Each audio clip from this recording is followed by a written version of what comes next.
Bon matin YouTube, j'espère que vous allez bien. On est mardi pour moi et je m'en vais de ce pas à mon meeting éditorial de Tourisme Montréal pour qui j'écris des articles à chaque mois. Puis là ce matin aussi, l'annonce de la programmation de MyFest est sortie, fait que là maintenant je peux vous en parler et ça me fait vraiment plaisir de vous annoncer que je fais partie de la programmation à titre d'animatrice. Je vais animer un des spectacles, on va dire, et c'est Throwback qui met en vedette Cynthia et Alexandra Larouche et Cynthia Dulude.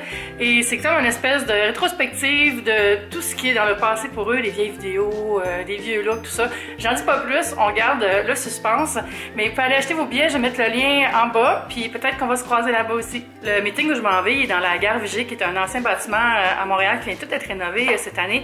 Puis ça se passe dans les bureaux de Lolé, qui est la compagnie de vêtements de sport, yoga, détente, les manteaux, tout ça. Parce que Tourisme Montréal, dans le fond, il rassemble plein d'entreprises, commerce, trucs de tourisme de la ville de Montréal. Et à chaque mois, on va dans un espace différent pour faire notre meeting. Donc ce mois-ci, c'est dans l'espace des bureaux de Lolé. C'est pas au magasin, c'est dans leur bureau. Fait que je vous amène avec moi. Regardez, c'est ça la gare Vigée. Ça a l'air de ça. Très noble. Je sais pas exactement par où rentrer. Je pense que c'est pas la porte principale. Je vais aller essayer sur le côté. Il y a même une microbrasserie. Ouais, c'est là. Or is it? Non. Moi, j'ai trouvé, puis j'ai trouvé mes collègues. Wow! Hey, c'est grand, là. Ah, regardez les luminaires là-bas. Super. Regardez la belle cuisine aussi. Et ça serait super pour filmer des vidéos pour Top Yummy. Le jour où j'aurai le temps de recommencer. Mais ça me prend des photos pour son Instagram. J'adore les lumières. Oui, c'est beau. Les gens de Ampoule Edison. Toutes les lunchs de tout le monde qui travaille ici. Je repars après mon meeting. Je mange de la gomme, c'est rare. On a fini notre meeting, mais je suis avec Vincent. Puis on va continuer la journée ensemble, je pense. Mais là, pour l'instant, on va aller visiter un peu les locaux de Lolé. Je vous ai montré un petit peu tantôt, mais là, je pense qu'on va regarder plus que juste la salle où est-ce que les gens mangent. Il y a comme des touches de jaune Lolé partout. Salle de bingos. C'est le coin plus corporatif, avec des salles de conférence. Ça, c'est le coin des gens du marketing. Rappel de jaune.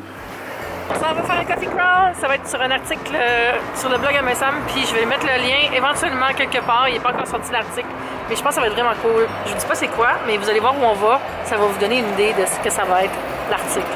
On dirait qu'il va pleuvoir. On est dans le café Humans, qui est sur Sainte-Catherine. C'est très beau. Cold brew. Ish. Les palottes. On dirait qu'il y a déjà du lait dedans. Je viens d'écouter, ça goûte pas grand chose, il est vraiment pas assez fort. Ça c'est joli, hein? C'est à la mode dans les cafés de mettre des petites plantes à vendre. Ah, les plantes ont des noms, Danica. Jerry!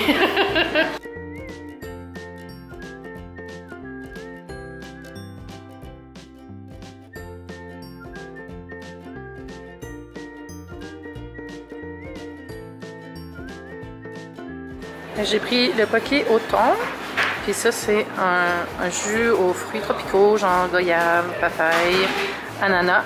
Puis ici c'est un avocat, demi-avocat, avec un petit peu de garnish. Puis ça a la musubi, qui est un genre de spam avec du riz. Puis un bol aussi qui est au saumon, je crois. Miam! C'est beaucoup trop beau ici. Regardez. On a quitté le restaurant de poké, puis là on continue le coffee crawl. On est au Pigeon. Et là, et ça c'est sur de Maisonneuve, au coin de Bishop. Ça va? Jeff est venu nous rejoindre aussi. Ah, il y a des grains de chez Stompton. Moi je prendrais rien, mais Jeff a pris un cortado, puis là-dedans il a l'air d'avoir un petit morceau de gâteau. Regardez le petit pigeon.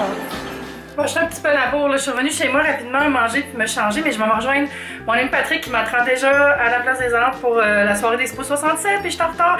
Mais là, je me suis changée. J'ai mis cette robe Color Block avec les épaules dénudées que j'ai acheté sur ASOS en ligne. Je mettrai le lien en bas si vous voulez aller voir le modèle. Fait que là, je prends pas plus de temps, puis je m'en vais. Oh my god, j'ai fini par arriver. Puis là, qui est là? Patrick! Vous le connaissez pas, mais c'est un de mes bons vieux amis. Mais regardez comment il est sharp. Dress to the nines, custom, bespoke, etc. Et on s'en va ensemble voir le film. C'est ma date.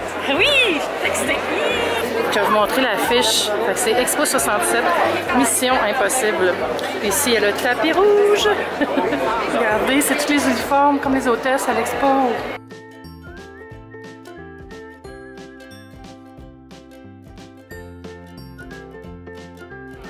Ça va dans le passeport. Merci. What? Yeah. J'ai hâte de le faire étamper dans tous les pavillons. Allô, de retour chez moi, il est 10h15 et ce film était extraordinaire. J'ai rien montré, j'ai pas filmé pendant le film, là, mais c'était un docu vraiment sur tout ce qui a précédé la construction d'Expo 67, puis pendant, puis tout ça, puis c'était fou, là. Vous savez pas de quoi je parle, dans le fond, c'est l'exposition universelle qui réunit des pavillons de tous les pays. Ça se passe quasiment à chaque année, je pense, je sais pas trop, mais en tout cas, on entend moins parler qu'avant, là, mais back in the day, c'était hot shit, là. Puis celle de Montréal, c'était la plus spectaculaire ever quand elle a eu lieu. Il y a eu 55 millions de visiteurs en 1967. Je sais pas si vous savez, mais le monde voyageait pas tant en 1967, là, fait que malade. Moi, ce qui me fait capoter, c'est qu'il n'y avait comme pas de terrain pour construire tout ça, là. Fait qu'ils ont construit l'île Notre-Dame, ils ont agrandi l'île Sainte-Hélène, ils ont rallongé la pointe. En tout cas, je vais vous montrer parce que j'ai une affiche dans ma cuisine qui montre tout ça. Dans le fond, Expo 67, c'est comme un gros Disneyland de culture là, qui rassemble tous les pavillons des pays. Là. Et là, on voit ici. Fait que ça, là, ça, c'est plus là, maintenant. Fait que ça, ici, c'était les pavillons d'Expo 67. Vous voyez, Longueuil est là, là. Regardez, ça, c'est un des seuls pavillons qui reste encore. Sinon, il y a le pavillon de la France, qui est maintenant le casino, qui est encore là. Puis il y a quelques autres petits pavillons ou restants de pavillons qui sont là. Sinon, ça a été tout temporaire, ça, c'était là pendant 6 mois.